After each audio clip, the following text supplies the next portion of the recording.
Welcome everybody to the Institute for Government for what promises to be a fascinating evening.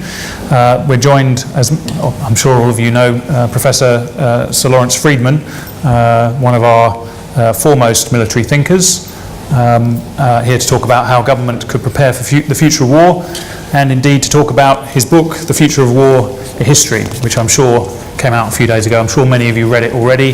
If you haven't had the chance to read it, it is on sale outside, and I believe Sir Lawrence will be signing copies of the book later on.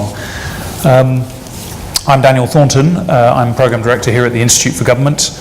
We're not expecting a fire alarm. If one should go off, please head that way, the way you came in, down the stairs, and meet at the statue of King George. We are expecting to have an hour of conversation, followed by drinks. I'll take the liberty of asking Sir Lawrence a few questions myself, and then we'll open it up to the audience. So first of all, I must say I really enjoyed the book. I found pithy summaries of strategic issues. I found 150 years of predictions and how they turned out. Usually they didn't turn out all that well. I found philosophy, poetry, literature, Tom Clancy, and much more besides. But what brought you to write the book? Well, to start with, I've been asked to write a book on the future of war. I thought that would be interesting. Being sort of a historian, I thought, well, I'll make the first chapter one on the history of the future of war. And then when I started to look at the history of the future of war, it became apparent that first, I wasn't sort of stepping into an area where no one had boldly gone before. There were numerous books on the future of war. And secondly, the track record, as you've indicated, wasn't that good. And also, it was just really interesting because what these books did was reveal a lot about the assumptions and expectations of the time. They were obviously looking forward, but actually they were about the debates of the moment and predictions.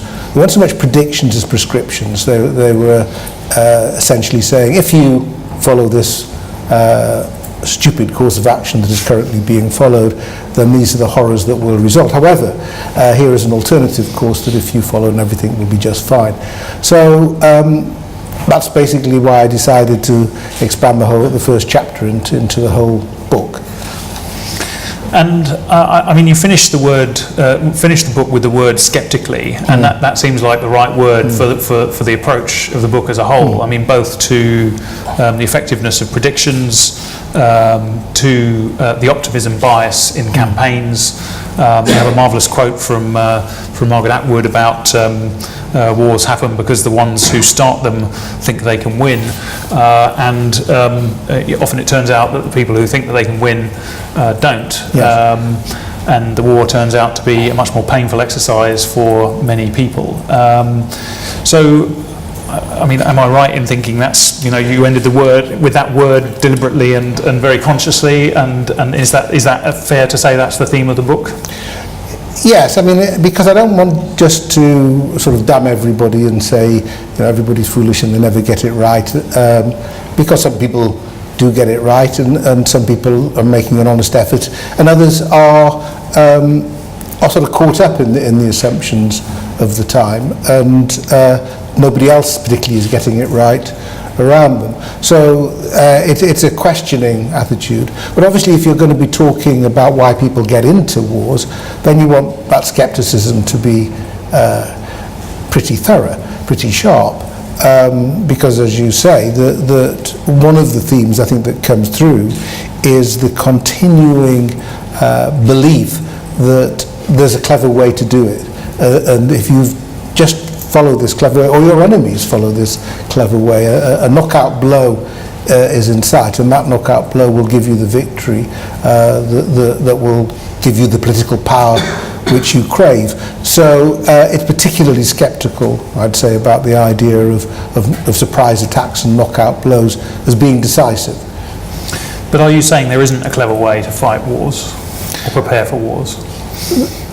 It's actually quite difficult to prepare for the right war. I mean, there's a number of people in this room will remember Sir Michael Quinlan, who's had a famous adage about the wars for which you prepare won't happen precisely because you prepared for them, and it's always the ones that you haven't prepared for that happen for the same reason. So it is actually difficult to get it right, and I think part of it is the ability to think through not the first move or the first move an opponent might make, but the second and third move. And actually what that indicates is the difficulty in sustaining a campaign over time, which is a very different sort of preparation to the question of what sort of frontline forces do you happen to have when a war starts. But as any chess player will tell you, predicting several moves ahead gets sort of exponentially more difficult. And you have that nice Hannah Arendt quote about every action disrupts the pattern of prediction. So, you know, it's pretty hard to predict 2 or 3 moves ahead, right? And prediction is hard, and that's certainly another theme of the book, is prediction is hard because you're trying to predict choices that haven't yet been made. You're trying to predict other people's choices that haven't yet been made about circumstances you're trying to imagine. I think it's more a question of recognising that things may not turn out as you anticipated. My previous book was on strategy, and I sort of try to challenge the idea of a plan, that you start from your desired endpoint and there's a sequence of steps that inevitably get you to that point. And it rarely works out like that. So it's to be aware of the things that can go wrong, and then you're going to need to improvise. If you've got no capacity for improvisation, if everything you've put in is committed early on, I mean, let's take a specific example of Hitler and Operation Barbarossa. I mean, if that had worked as he anticipated, then they would have, the Bolsheviks would have been out, and Stalin would have been out within a matter of months. Because he wasn't, you were stuck with the Russian winter, for which they weren't prepared. So it's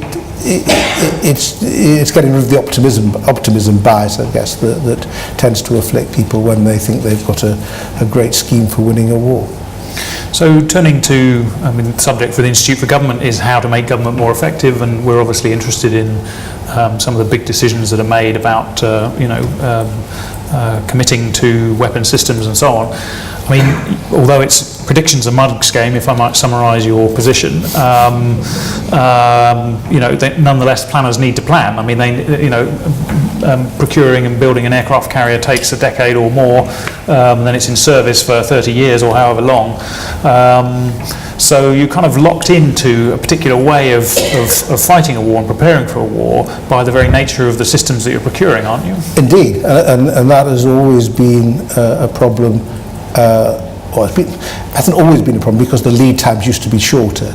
But now we have very long lead times, and when there's messing about over the decisions and what design you're going for and who's going to build it and where and what deals you can do on the side, then it takes even longer. So you have to think in terms of capacity, that essentially what you're doing is building a capacity that can cope with a number of contingencies. So you can assume in most of the things we're going to do, air power is going to be important. If you're going to have air power, then is it just going to be close to the UK, or do you need to take it with you, hence the need for an aircraft carrier.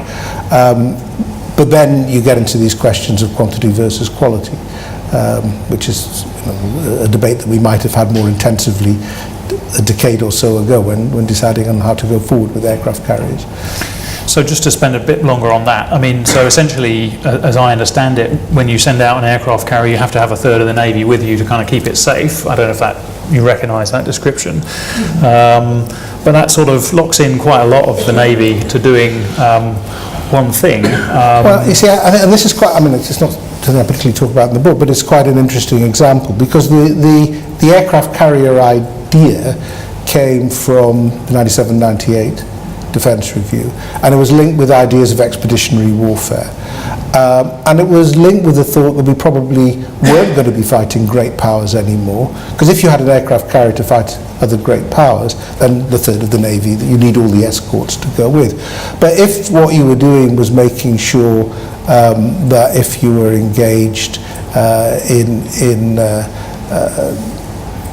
the Gulf or the Balkans against an enemy that didn't have anti-ship missiles of any real quality, that couldn't come after you. You were basically taking your own aircraft carrier, your own air base around with you. But maybe you didn't need all those escorts. Well, by the time it arrives, we're thinking in terms of Russia or maybe even China, who of course do have these substantial capabilities, where an aircraft carrier all of a sudden looks rather vulnerable to put in those conditions. So that is, indicates the difficulty, the strategic circumstances you have in mind when you start the procurement process are very much different to those that when it's finished. Now, I think at the time there was always a view that maybe the sensible way to go was to have lots of HMS Oceans, quite cheap basic things that could take helicopters and maybe jump jets and so on, without having to go for something that tries to get an equivalent to what the US Navy might like. The options were available at the time to go for more more smaller carriers, but that's not the one that was taken. And so is it part of the sort of thrust of your argument in the book that essentially the Ministry of Defence should be pursuing a more kind of modular, small-scale, interoperable kind of systems, rather than kind of some very large bets on one particular way of doing things? I think it's unwise to make a large bet on a particular type of conflict. You look at what was being written a decade ago, and it was assumed that the Iraqs and the Afghanistans, one way or the other, represented the conflicts of the future. And then, as we wearied of those, and drones were being used instead, then autonomous vehicles were, actually what you need to do within what are becoming very tight budgetary constraints, is give yourself as much flexibility as you can, because it is very difficult to choose. So you can assume you'll need air power, you can assume you're going to need some ground forces, you'll probably need special forces. We have a nuclear deterrent because we have a nuclear deterrent, and you never know what the future may hold. So the elements actually suggest themselves. You don't have a capacity to cope with every contingency, and you have to accept that at the end of all of this, there's certain things you just can't do anymore. And does the same thing apply to alliances, that we should be hedging our bets and not putting all our eggs in one basket? I think that is a really important question at the moment. Part of my argument would be, when I make at the end of the book, is that the so-called long peace that meant that we had with World War I and World War II, we've never quite managed the third in the series, is to some extent a reflection of a fear of nuclear weapons, of deterrence. To some extent, people just don't want any sort of war. Wars are pretty unprofitable. But it's also a function of the alliance system. The United States is quite unique, historically and currently, in the range and scope of its alliances. And if these start to come apart, then you're in a very different setting. And that, to my mind, it would make war more possible, both in Asia and in Europe, possibly even more so in Asia than in Europe, because I think China is a genuinely rising power, and that raises issues about how other countries in the region, never mind the United States, cope with it. Europe, I think Russia is actually more manageable, but it's still a challenge. And so I think the future of the alliance system is something that we need to pay more attention to. We've sort of kept NATO, taken NATO for granted, but we have a president who clearly doesn't particularly believe in it, even if he's told to stick with it for the moment. And he's not necessarily reflecting a unique or perverse view from the American standpoint. So I think it is worth keeping in mind the question of the future of the transatlantic alliance.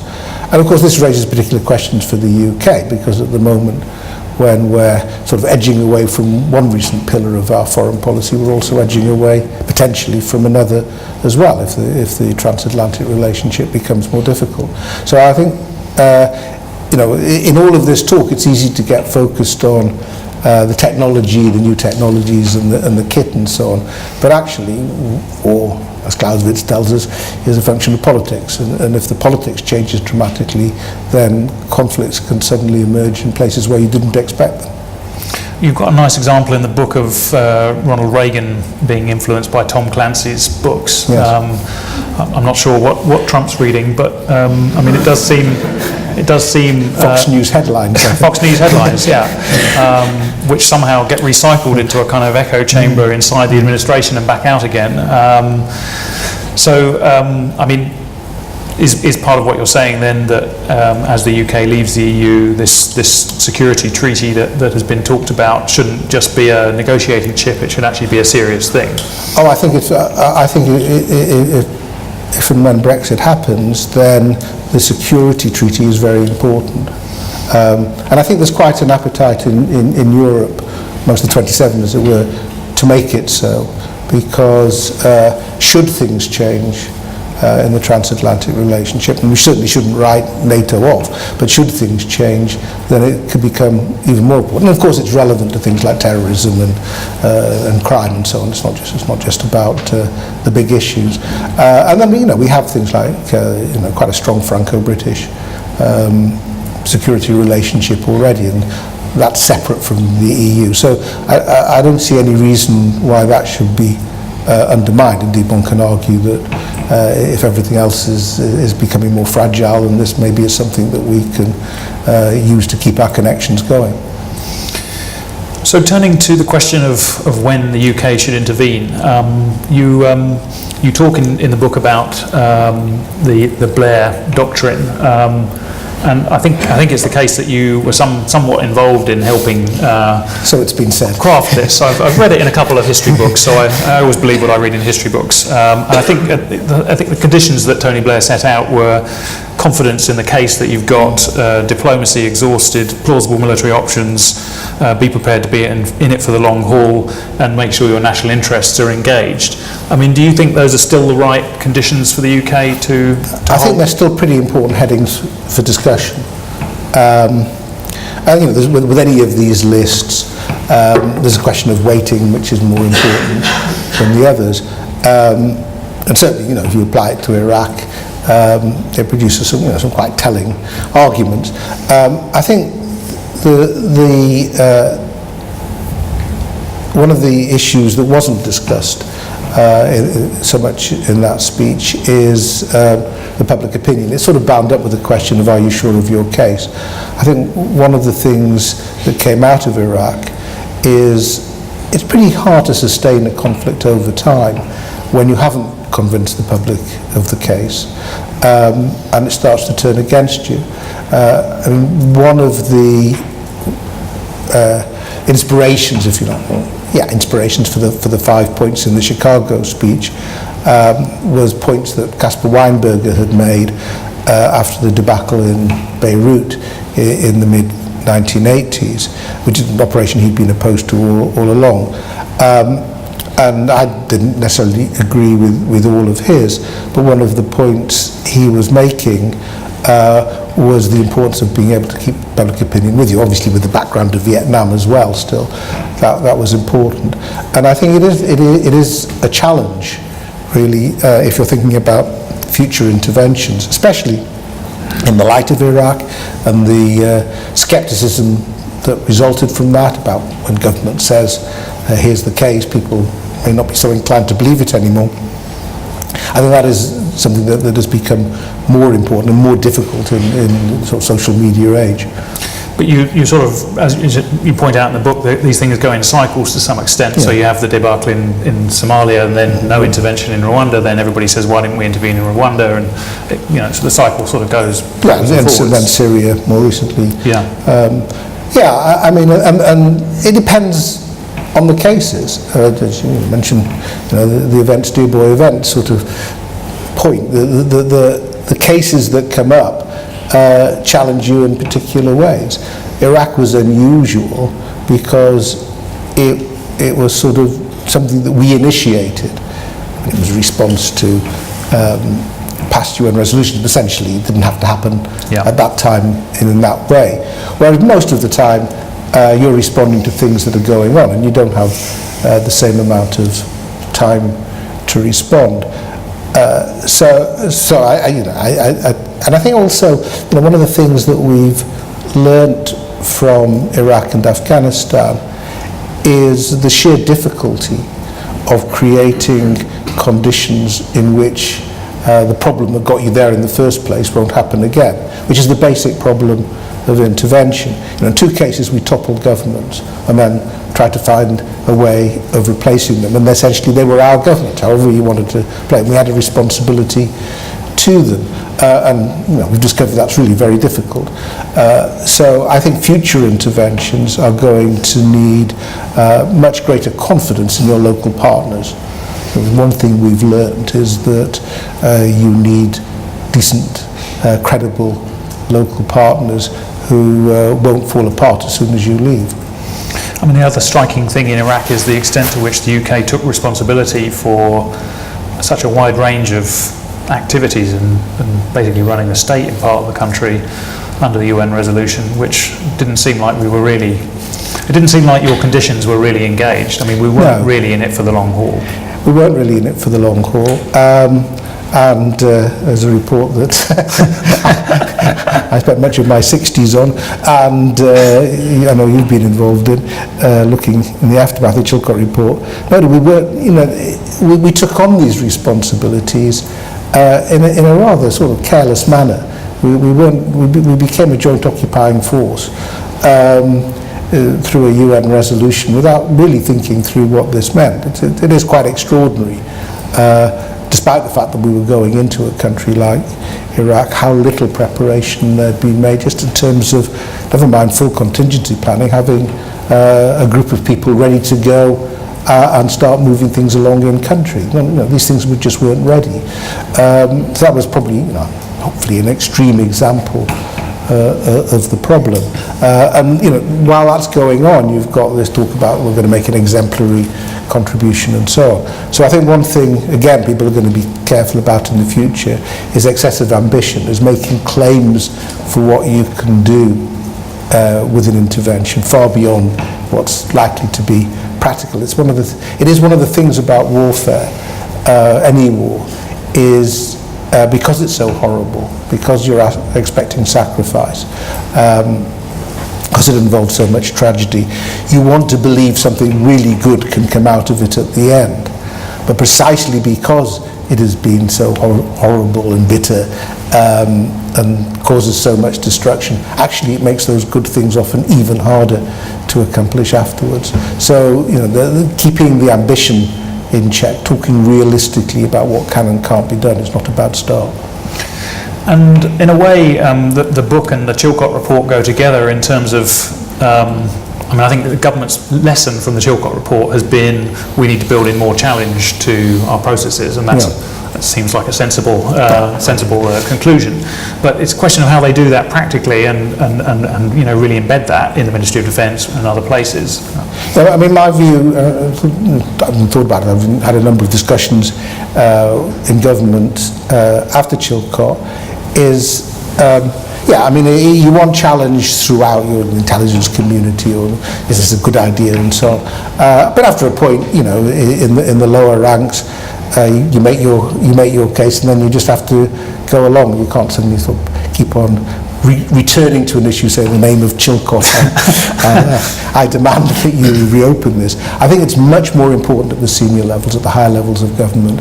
There's far too much just sort of going along with something because politically this is where the country seems to be, or where the Prime Minister of the day seems to be. The real challenge and the readiness to take dissent from whether it's intelligence officials or military officers and so on, has to come from the top. You need that sort of worry, the still small voice that tells you, well, maybe not everything I'm being told is correct. Again, something else, that came through was the problems of getting what we call ground truth by the time the reports from theatre have reached the top, they've gone through a variety of filters, or else they're just sort of, we've had a little bit of difficulty, spotted bother, it was a bit of blip, but we're over it now. We think it's all under control. It's all under control. We're moving ahead, and we're quite positive, and so on. And you really need somebody giving you the awkward, unvarnished truth, saying actually it's not really going very well. And I think the Ministry of Defence is not the only department that suffers from that syndrome. So my final question, so having gone through the Chilcot inquiry, as you say, for some years, quite a broad remit you were given by, Prime Minister who had attention to detail. What advice would you give people entering into future inquiries? Never believe a cabinet secretary when they tell you it's going to be over by Christmas and 2 days a week. I don't know. I think the basic advice, because the advice as a historian I learned, and our wonderful secretary Margaret Aldred is in the audience, is actually you don't write an inquiry like you write a book. It might be more pleasing to read something, but actually the basic importance of the inquiry, and why it takes time, why Savile took a long time, why we took a long time. Savile took much longer than us, I would add. It was much more expensive. In the league table of inquiries, you were but fine, why it takes time is you have to get the evidence out. If you're trying to rebuild trust, and say, actually, this is what happened. These are the things, honest mistakes, egregious errors, or whatever. This is what happened. You've got to get the evidence out, and that does require this happened and that. It's a chronicle in some ways more than a history, and I think that is an important lesson of an inquiry. The days when people would just trust a few people to look through the evidence and come out and say, well, this is what happened. A few things went wrong here. Here are some corrective ideas. That won't work anymore. People do need to see the information and the evidence. And then I think, I believe the case with Chilcot, they accept it. They're prepared to accept it. But do you wish at the beginning you'd said, okay, Prime Minister, this is a, pretty broad, terms of remit, terms of reference. We're going to focus on X, Y, and Z. And could you have narrowed it down a bit? Because it is an incredible, enormous document. I've been trying to read it, and You're one of the very few people in this country who have. It is an enormous document, but I think people will go back and forth and pick out certain bits. And even when I was doing an official history, which is different, more of a history, I think there is a responsibility of comprehensiveness because, to take one example, when we met with families, things like the operation of coroners' courts and so on, which isn't an obvious area, but it mattered a lot to them. And it wasn't that difficult for us to look into that as well, but it was important. And also I think what would have happened, we could argue whether it could have been divided up in different ways, but what we could have done is just said, we'll look at the decision. But actually, the aftermath, I think, was as important. And when the report came out, then people weren't necessarily looking beyond, the questions still left over about, did he lie, was Parliament misled, and so on. But actually, I think the stuff on the aftermath is really important and is obviously relevant for the sort of topics I'm discussing in there, which is how do you get involved in another country going through terrible situations without making it worse? Are there ways of making it better? Are there ways of bringing stability to it in a very unstable situation? I think that these are big questions that even if we're not involved with lots of troops on the ground, there's still questions that are worth asking, through the United Nations or other bodies. Thank you very much. Right, let's open it up to the audience. I think you were first, sir, and then gentleman there. Thank you. Wait for the microphone and please say who you are and Thank you. It's Masato Kimura, Japanese freelance journalist. My question is about North Korea. How do you see the very dangerous word exchange between Kim Jong-un and Donald Trump with implication to use a nuclear weapon? And in the unthinkable scenario, how does UK nuclear deterrence works with, in the terms of the collective defense with the United States?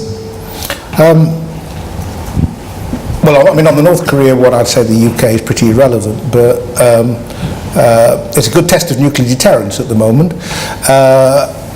So I think Kim Jong-un is engaged in nuclear deterrence. I think he's basically pursuing a course that his grandfather and father pursued before him, which is to make his country as secure as possible, or his regime as secure as possible. I don't think he's worried necessarily about the country as a whole, but he's certainly worried about his regime.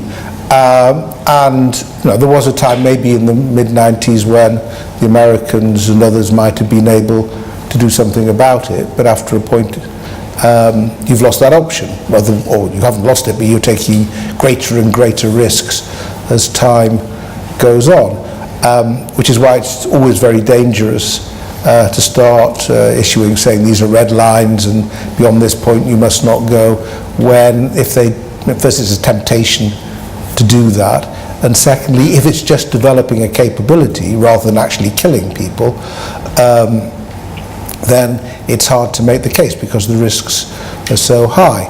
So my general assumption is, whatever the president may or may not say, that it's manageable. The situation now is not that different from before, other than the North Koreans keep on developing more and more capabilities. But I think there's two elements of danger. One is one that, again, has been there for a long time, which is that, this is a country that has, in principle, been at war since the 1950s. There was only a ceasefire. There was never a peace treaty. The border, there have been lots of incidents involving North Korea, which in other circumstances would tend to be played down. But if you start to have, an aircraft shot down or a boat sunk or some shooting around the demilitarized zone, then when things are so tense, it may be harder to contain. And secondly, the rhetoric itself becomes almost a provocation in both directions. Now, North Korea declares war every other day on somebody. Their rhetoric has been debased by overuse. So actually, when they're really cross, they've got no words left to describe it because they've used every possible insult in the book already. But for the Americans, it's a different sort of game. If Trump deals with Kim Jong-un in the same way, like he thinks he's dealing with Senator Corker or, Hillary Clinton beforehand, it's dangerous because these are different cultures, different people, and could respond differently. What happens if there's an atmospheric test and so on? So I think it would be better for everybody if it was calmed down. All that being said, there's a basic problem with North Korea, is it's hard to believe that this is a tenable society forever, and that at some point there won't be some major fracture there. So at the moment I think it can be managed, should be managed, but that's not to say that we're not left, even after Trump has gone, with a dangerous situation. This gentleman here. Richard Lawton Taylor. I hope this doesn't sound too loaded a question really, but you mentioned weapons systems and platforms and so on, but what is the relevance then in future of the Trident, say, and the carriers for future conflicts and future wars that this country would be involved in? It's always the question really if we wouldn't have started from here. Well, I think you might have gathered with the carriers, possibly not. I mean, I think the problem with the carriers is not the idea of having carriers. You know, my dad was in the Fleet Air Arm. You know, I have a. I think, but just building such great big ones and not thinking through alternative possibilities. Trident is slightly different. I mean, I've always been pretty agnostic on it, but I think at the moment, given the uncertainties with the United States, actually the case for Trident is probably stronger than it's been in the past. You know, it was always quite hard for this country to make the case for Trident, for its own independent nuclear deterrent, while at the same time insisting we believed wholeheartedly and fully in the US nuclear guarantee. Because, you know, the US was playing a role that we could never really play. If you start to doubt that, seriously doubt that, then you do have an issue, because you have Russia, which is, as we've seen with Ukraine, at every moment will remind people that it has its own nuclear deterrent. Don't meddle with us, look what we can do to you. And that, I think, puts France and the UK in a different position if you can no longer be so sure about the United States. So, again, it's part of the difficulty of thinking about systems that are going to be with you long after the circumstances in which they're authorised have passed. I mean, I remember in 1982, in fact 1980, when the original Trident decision was made by the Thatcher government, you know, pointing out then that these, you know, we have to, could it be a different world in 1995? Well, it was an incredibly different world in 1995. And if we'd thought just about the world as it was in 1995, we might not have bothered about Trident. It might have seemed, because the Cold War then didn't, we looked very strong and powerful. So, you know, why bother? But now you know, so that's why I think, you know, I'm cautious about this argument, but I think the durability of the Atlantic Alliance is an issue, and in that case, it isn't wholly fanciful to see us having to play a different sort of role in the future than we've played in the past. It's got Simon, and then at the front here, and then Lord Hannay. Yeah. Simon Webb from the Nichols Group, nowadays doing major projects, but erstwhile Policy Director of the MOD during an interesting period. Can I make one point and then engage in a debate? The point is that not to ignore the people side of preparation. I learned that actually it isn't the number of fast jets you've got, but the number of trained fast jet aircrew, which is probably the key factor, and the people who know how to make submarines quiet, and the people who maybe are commanders of armoured brigades, something like that, and that may be, you know, well worth the preparation, plus maybe the odd strategic thinker in the MOD and the IFG. The debate goes like this, Lawrence, and we've had to go to it a bit before, is really about being prepared for the enduring. Nice if you've got the resources, I think, was what the average MOD policy director would say, because and you often haven't. You know, you can't undertake simultaneous peacekeeping campaigns because you just don't have the force structure. Now, if we're going to be reserving a lot of our force structure for deterrence against Russia, which seems to be right at the moment, and putting a lot of investment into that, we're going to have not much to do on civil wars. And I would just argue that you shouldn't completely limit yourself to making a brief intervention if it's going to be impossible to do the long one, even if that's the right thing. Because I would say there are a couple of scenarios. One is that some brief interventions have worked. You know, we did Sierra Leone and Timor, and Bunia in Africa, actually, is probably led by the French, was probably the one which stopped another Rwanda. And these are things which lasted a couple of months and looked to me, you know, good value for resources. But you could have an acute case where you've got dreadful atrocities underway, which you could stop in a 2-month campaign, but that's all you could do.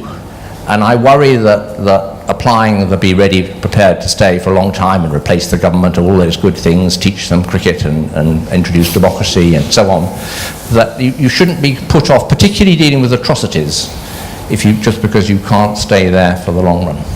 Okay. Yeah, I mean, and I don't wholly disagree with that. I think the problem is, if you've got somebody to work with on the ground, then you can go away. And Sierra Leone was, sort of fortuitous. We happened to have people going there for one purpose, and we suddenly realised they could perform another, and that was good. Timor, was essentially about preserve. A new entity was being created, and could you look after them? Could they look after themselves? It was a different sort of operation. But Libya, we went in to stop a massacre, which could, I think it could well have happened if we hadn't intervened. But it's very difficult to stop there because you have intervened in a political struggle, and then what next? To say we've now stopped Gaddafi's forces massacring people in Benghazi isn't the end of the matter, because the people in Benghazi are now feeling a bit emboldened, and do we have a view on the outcome of this? So I think it's where you have these big conflicts going on, the limited intervention is quite hard. I think it is possible not to get yourself in full occupation mode. I think that would be a sort of slightly different way of putting it. But I think we took our eye off the ball in Libya very quickly, and a bit more effort there might have stopped an awful lot more grief later on. Thank you. At the front here. I am coming to the back in a bit. Nick Gowing. Laurie, can I pick you up on 2 points? About the framing of war in the current digital environment. First of all, what about the constraint now, the visibility, the transparency of virtually everything that happens in the battlefield, not just the launch, but where it lands, and also particularly in the civilian pressures and everything else, and when you think of the Baltics and what might happen there. How much is that going to be a constraint to the future of war, and whether war is even embarked upon, because there can be a feedback loop which can be amazingly quickly, asymmetrically, which can undermine the purpose for which you've been to war in ways which have never been seen before. And secondly, much of what you've said has been the tradition of kinetic war and kinetic systems and so on.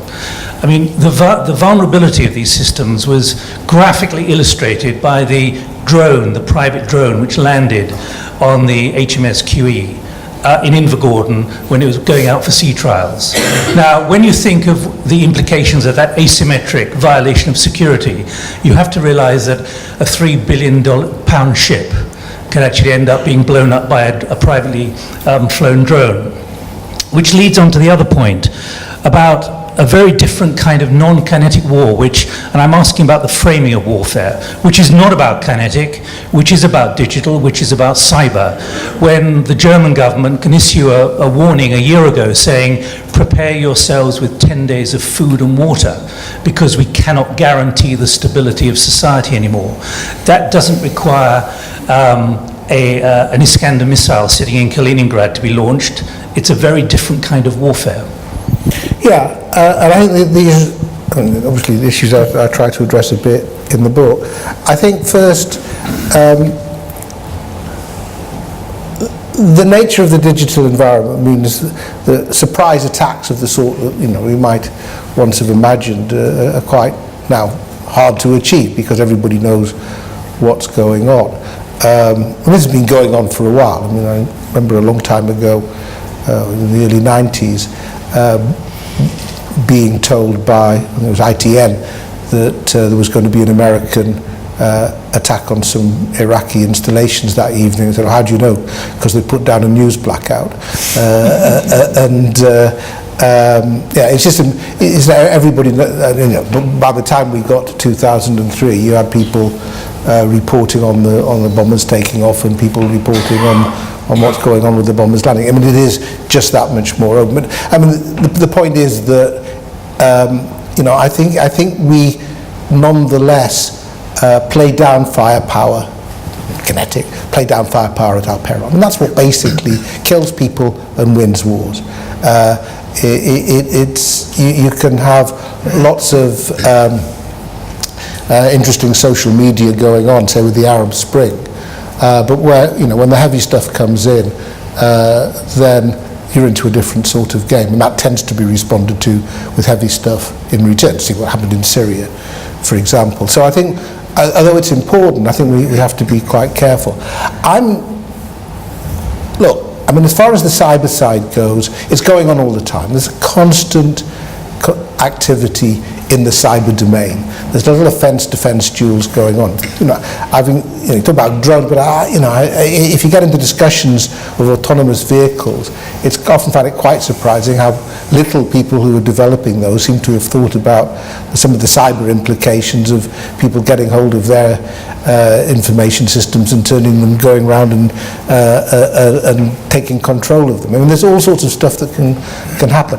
However, to mount a cyber attack of any size and scale, rather than just sort of denial of service, but things that's actually sort of, like pulling out the plug on society, you need a lot of knowledge and a lot of confidence, because you've got to be sure that your target doesn't know exactly what you're up to, or hasn't made some critical changes that you haven't noticed just days before you mount your attack. It's actually quite a hard thing to do if you're putting a lot of reliance on it. If it's just an ancillary to warfare, which it is these days. I mean, every time the Russians get cross with somebody, there's a denial of service attack of some sort, or sometimes now much worse. So this is not to play down what's going on, but it's a question of whether it's ancillary or the real thing can actually become the electronic Pearl Harbor. And on that, I'm sceptical still. I think it probably encourages a focus on, the big catastrophe rather than actually things are just going on all the time, and which are problematic. And I'm not sure it needs you to do different things, because if you're worried about critical infrastructure, then you need to protect it. I mean, even if it's just a criminal gang, you still need to protect it from attack and somebody holding it to ransom. So it doesn't necessarily lead to you doing a lot of very different things, but it may, as you use the word framing, it may mean that you frame it slightly differently. Yes, David Haney, member of the International Relations Committee of the House of Lords. Unfortunately, this could be Iran week in the next couple of days, and I wonder if you could just give us some thoughts on the Trump administration's attitude towards Iran. Do you think the JCPOA was a seriously successful attempt to bolster the Non-Proliferation Treaty, which appears not to be the view of President Trump, but with the view of pretty well everyone else? And what do you think of the way in which the President, at least, has approached the relationship with Saudi Arabia, which bears some rather unfortunate parallels to the relationship between the Kaiser's Germany and Habsburg Austria? And the difficulty with Trump is many, but I mean, one is whether the assumption that there's a strategy behind this, and it's just this is an Obama deal. He doesn't like any international deals. He always assumes, as a matter of course, that the United States got done over by whoever they were having a deal with, and therefore they should be abandoned and something better put in its place. And he just says this. The Trump administration, the Secretary of Defense, the Chairman of the Joint Chiefs of Staff, have declared themselves perfectly happy with Iranian compliance. They're not happy with other things Iran is doing, and nor should we be. But they're happy, on the deal itself, they don't think there's anything wrong. And also, the assumption is that what Trump will come up with, if he decertified, which is essentially they're in non-compliance. He's put it to the Senate for a discussion about what therefore should follow in terms of sanctions and so on. Well, in the middle of doing this, he's just had an extraordinary Twitter dispute with the Republican chair of the Senate Foreign Relations Committee, which if he's really serious about wanting to turn this over, isn't necessarily a good way to start. So I suspect that this will be less than we might fear, but it's a bizarre way to go about international diplomacy. And of course what is significant is the Allies will not follow. And that really, in the past, everybody, would be working really hard to find a common position. But in this case, the sort of shrugging shoulders, or it's Trump, it means that people just don't see the point. It's not because effectively, I don't think this is a very comfortable position at all, but essentially we're relying on the Secretary of Defence, his Chief of Staff, the National Security Advisor, to stop anything really stupid going on. So whereas those of us old enough to remember 7 days in May and the assumption that the military were the crazies and we need wise civilian presidents to keep them in order, we suddenly find the roles are rather reversed. Thank you. At the back here and then at the front. David Walker, Guardian Public. You seemed earlier to be emphasising the conditionality of future conflict on public opinion. There are two issues. One, the empirical one, which Philip Bobbitt has emphasised, whether the public opinion in societies like ours would ever sustain a long-haul conflict, whether there are now, in principle, objections in the structure of society and the opinion generated. And so the second empirical point is whether the nature of society is such that they couldn't do it. And related to that, disciplinary, the people who study public opinion tend not to be the same kinds of people who are interested in warfare and international relations. They tend to be, dare I say it, sociologists. And so there's a disciplinary gap there in terms of if public opinion is going to matter more for war, who will understand it and bring those insights into the arena of war studies? Sociologists are welcome here. I'd just like to make that clear. I was struck there was no Philip Bobbitt in your book. Yes, no, he is. Oh, he is. Okay, I missed it. Okay, it's only a footnote. Oh, it's a footnote. Okay, it's a footnote. Okay, I didn't read all the footnotes. No, he is there. And I know some belligerent sociologists. I make you an offer you can't understand.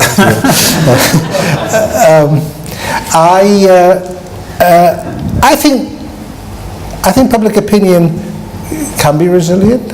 Public opinion turned against Iraq quite quickly, but not against Afghanistan. I think it partly depends on the cost, what's going on, and what sustainability means. We've been involved in Afghanistan for an awful long time now. And on the American side, and possibly ours because we're being pressured to stay engaged, we're going to carry on. And it's sort of at a manageable level, which is not about winning, it's about not losing.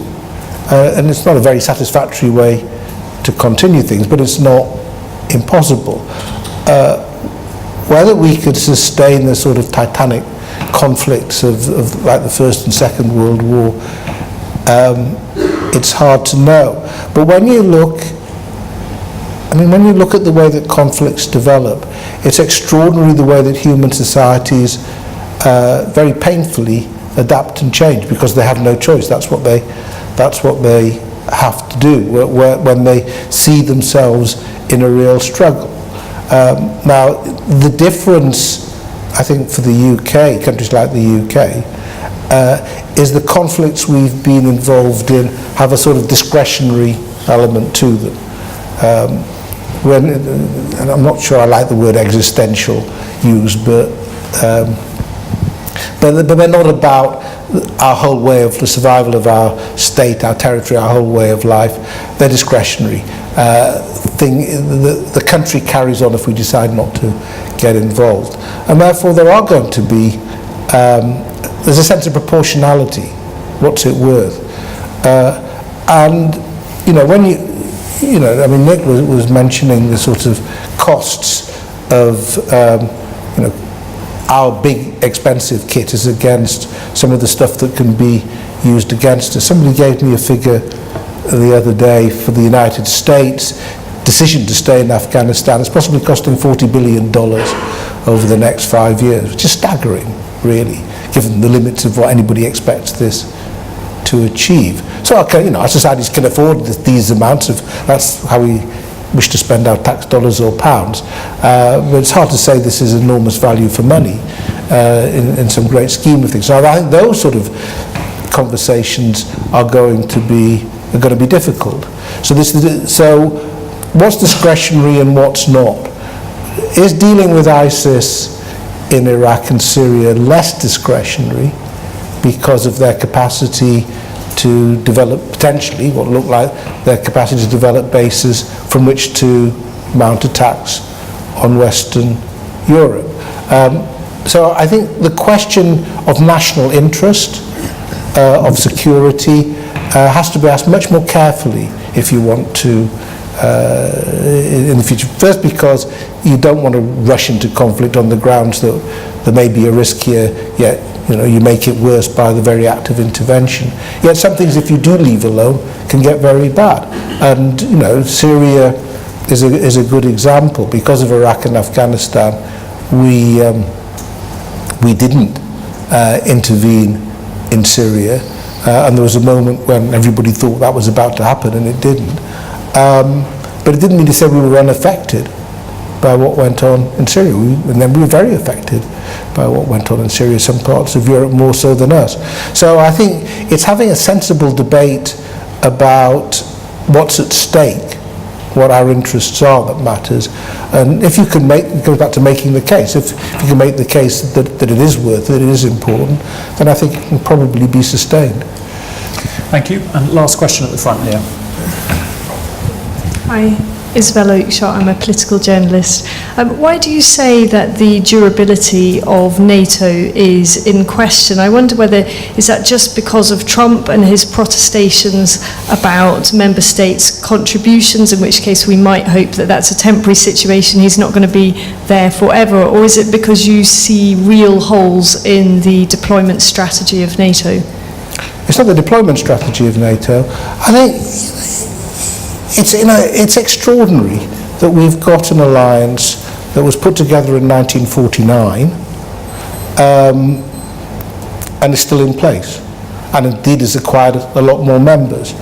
And I think it has contributed to the stability of the continent, the opportunities, including those with the European Union and so on. So I'm a great fan of NATO.